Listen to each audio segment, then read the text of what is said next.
the Rock Metal Podcast, episode 101 with Iamsin.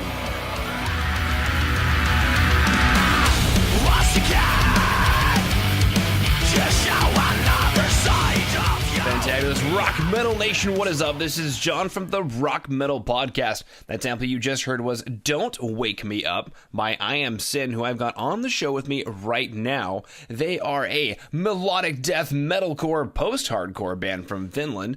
We're going to be listening to that song as well as one other while finding out more information about the band. Boys, welcome to the show. Thanks. Thank you. Absolutely. Let's go listen back to that track, Don't Wake Me Up.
Banging track, boys. Yeah.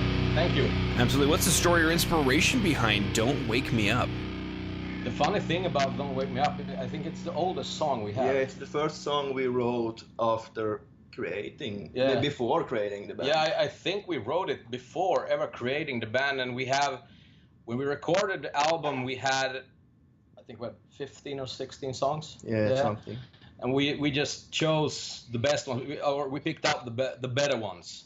And the funny thing was, we were arguing about if "Don't Wake Me Up" was gonna be on the record. Yeah. And it turned out really fucking good, I think, at least. And the song has a lot of elements of the a bit newer tunes from the album, and also a bit from the more mellow parts. Of I the think band. I think it's the song that we remade the most. Yeah, I think so. Because the first demo version of that song is really shitty. Yeah. Yeah. Well, something I was going to say is that it doesn't sound at all estranged from the other track that we're going to be listening to today, or even the bonus track that we'll be talking about later today at Rock Metal Nation. So one of the things I wanted to say was, if you guys had a producer on it, or if you guys just did it yourselves, either way, kudos to whoever took the track and made it sound, I don't know if I want to use the word modernized or just in parlance with the other tracks that you have, but basically it doesn't sound like a stepchild. No, it's I think we have like the same structure, even though it's the oldest track, but we try to make every song sound like the Iamsin kind of way. Yeah. And we always remake the songs. I don't think we ever made a song that was like the first time was, okay, this one will stick. We always like listen to it for a week, and then we change some parts and stuff. But yeah, but that track, the "Don't Wake Me Up" song, is the song that really maybe led us in the right path. Yeah, of the sound we wanted. Yeah, and yeah, as you said, I think it's not that far away from the other one, but for us, it's the oldest. Yeah. For us, it's the oldest one we have. Yeah. But that doesn't make it a bad one at all. No. But it's kind of funny because I think we made it in 2013. Yeah. So it's been a long in the fall. Yeah. And also, I don't think was Nikolai with the band. No, I wrote it. I don't because think so. When you were talking about the producer and guy, we have this one here. Connie's really good at making songs, and we do it like this. He's thinking about a song, maybe at work and something, and he starts jamming it when he comes home, and then we put some lyrics to it, change them, and then we have Nikolai, who is also writing songs. Yeah. But I think when we made "Don't Wake Me Up," it was just you and me. I think so. Yeah. But also when we write, Nikolai, the other guitarist, he does the his demos is more riff based. Yeah, maybe. yeah. Because 50% of the record is, I think it's Nikolai's songs. Yeah, well, we have jammed them together pretty much later on, because we like, when I write songs, it's more like I always have a little bit of a song idea also when I'm starting on the song. So I pretty much have it in my head finished some way at least, and then I'll take Nikolai in, and then we make it sound professional. And then when we have jammed together that much that the demo is pretty much in some way complete, at least. Yeah. Then we take in Petter, and we start. Petter and I does the lyrics. Yeah. And then we kind of struggle with it, hate each other a little bit, and then Nikolai comes a lot in the end also with some orchestras and some effects. Yeah. So we are all three. We are all three writing, but we're doing different parts. In some different way writing. If you know what we mean. Nikolai and I, the music side, and you and me. Yeah, the lyrics side. The lyrics side. Yeah. Cool. So lyrically, what's the song "Don't Wake Me Up" about? It's not that personally related, I think. No, It's just. I think that was a pretty hard question because every other song on the record I can relate to and tell what kind of stuff the songs are about. But Don't Wake Me Up, like we said, it's the first one. We kind of learned to write lyrics on that one also. I think so too. Yeah. Yeah, we just started on an idea and then tried to make it fit the song, and Yeah. trying to make it sound professional. Yeah. Yeah. But then later, because it's the first song that we ever made, it's like the learning curve was pretty huge. Yeah. Yeah. After that one, so. Yeah. Cool. Now, I'm curious, what brought about the name of the track, Don't Wake Me Up? That's a hard question. I don't really know. We just because every other song on the record I can kind of relate to what we were thinking when writing, but I honestly think Don't Wake Me Up was just something that suited the song pretty much. Yeah. The name just came along and we started writing on that one. Yeah. Yeah. I don't have a better answer to that one. No worries. Let's go listen to the next track, Sin City. We're all a sacrifice. We gave all our life to something now alright. We're so lost within. We're still living a lie. In a city of sin, where death goes back to life. Can it go back to life?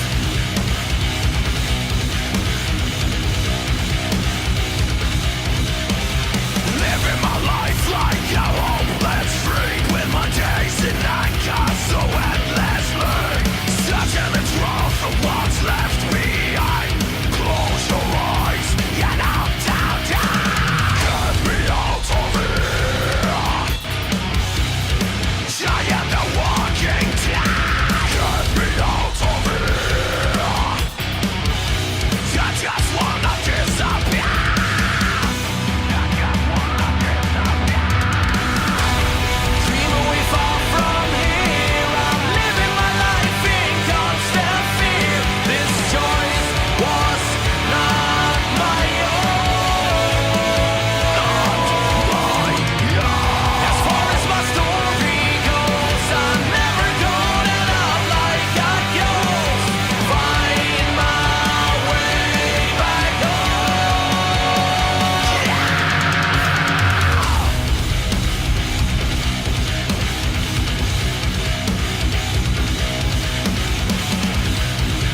can't be in a band called Iamsin without a track called Sin City. It just doesn't. Nope. Exactly. Nope, you can't. Just doesn't work that way. So, similar question for you guys. What's the story or inspiration behind the track Sin City? Sin City, I think everyone once in a while kind of feel like they don't, just want to go away from the little shitty town they're living in. So basically, yeah, and we both live in the small shitty towns. So yeah I think it's. So that's just also at least when I'm thinking about lyrics and so on. I once heard Matt Tuck from Bullet for My Valentine said in an interview that he always takes small personal related stuff and then exaggerate it to something that fits the vibe of the song and so on. So pretty much I think it's something like that. Yeah, because we have like every other song. I don't know if we should talk about the other songs, but we have a strong topic for like everyone. You know, like Kings and Queens. That's about the social media kind of madness going on. Yeah. And I think Sin City is just that we both live in small shitty towns, and like you said with the Matt Tuck, I was just like listening to what Connie said. That was pretty good. Yeah, it's because it's much easier to write the lyrics if you have a little bit kind of personal related to the topic of the tune, but no one wants to hear about my problems, so better than to kind of take another view of that and exaggerate it a bit and make it more like a story maybe. And it's kind of easy. No, I'm not gonna say easy, but it's better when we're writing lyrics. When Connie's been making the songs, and he always say that he doesn't say the name, but he says something in style of like Sin City. I want to make something about Sin City, and then it's kind of. But often I have the basic idea and the route where the song is gonna go to. Yeah. And then it's much easier also for me and Petter together to kind of go in together and start writing. Yeah. Cool. Now, you guys have detailed your writing process quite a bit for actually the majority of the album, but I'm curious, between Don't Wake Me Up and Sin City, is there anything that stands out somewhat unique maybe as the writing process for either of the two tracks? Wow. I don't think so. Sin City is also pretty old tune. It's not as old as Don't Wake Me Up, but it's not one of the newest songs. It's at least my ideas is always kind of straightforward, and Sin City is pretty straightforward. Yeah. And then Nikolai jumps in and we kind of jam together. Then we try to make it more professional and more dynamic and such. That's a funny thing because I think in the writing process it needs to be us three. Yeah, because it needs to be. It's even though if it's a song that Connie wrote and we made the lyrics, we always have to have like Nikolai come in and do some guitar parts, and then he starts listening to the lyrics. Yeah. And he always comes with a better idea for something. Yeah. If it's the chorus or verse or anything, but he always has like ideas that's gonna improve the song. So it's like it has to be us three to get I think so. I don't think we have we haven't ever made a song just like two guys or one. It's always been the three of us in the end, if you say it like this. So No ice fishing stories, eh? No. All right. Now, for Rock Metal Nation who dug the two tracks we just listened to today, Don't Wake Me Up and Sin City, as a bonus, if you go to today's show notes, www.therockmetalpodcast.ca, there's going to be a bonus track with a music video called 1 by 1. Now, guys, I'm curious, why don't you take us through the creative process in the music video for 1 by 1? That tune is pretty new for us also. But it's perfect as a single because it's really straightforward and hooks the listeners from scratch. Yeah. When you play the song and I think we knew when we made the demo, even the shitty demo, I think we then said this has to be the music video for the album. Yeah. I think so. Yeah, so it's a perfect single. Yeah, I think so too. I just hear the word shitty demo so many times. I don't. And then we made this really shitty demo, but it turned out great. I don't know how it happened, but it turned out great. Oh no, it's the later demos were not shitty. The first one was because we kind of made it a big struggle just to get it, because he used to record it here and then he sent it to me, and I would use a really cheap microphone to get some recordings through Cubase, and nothing was working. So that's why the first ones are shitty. The last ones are pretty good. We are still always all over the place, but somehow nowadays they sound a bit better. Yeah. And also when we send them to Nikolai and fix the orchestras and stuff like that, they sound a bit more finished when the demo is finished. Cool. Yeah. What exciting news do you guys have coming up for Rock Metal Nation to pay attention to here in 2018? News. We have the album. Yeah. And when this is aired, the album is out. Yeah. Hopefully. Yeah. And we have some new music video coming up. Yeah, in the spring. Year, yeah, in the spring. No, it's this year. Yeah. Oh, of course. All right. Cool. So, Rock Metal Nation, we have a new music video coming up in the spring, which is going to be fantastic. An album release coming up. So, the very next logical question is, how can Rock Metal Nation find out more about you guys? Is there a website that they should go to? Yeah, it's iamsinofficial.com.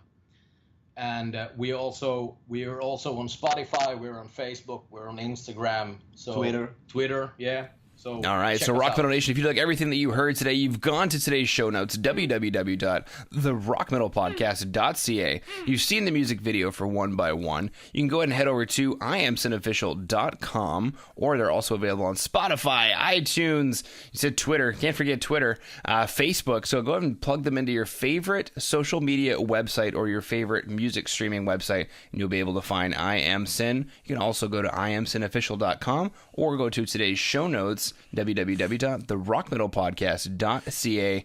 Now, boys, unless there's anything else you wanted to throw out there, I just wanted to thank you for taking time out of your day to come on to the Rock Metal Podcast and sharing your creativity with Rock Metal Nation. Thank you. Always fun to be on these kind of shows. It's a black and dark, we're all a sacrifice. We gave all our life to such a We're so lost within, we're still living a life. All right, Rock Metal Nation. Hopefully you just found your new favorite band in Iamsin. Big thanks again to them for coming on and sharing their music with us. Make sure to head over to www.therockmetalpodcast.ca to get all the information on the show you just heard today. And until then, rock on, Rock Metal Nation.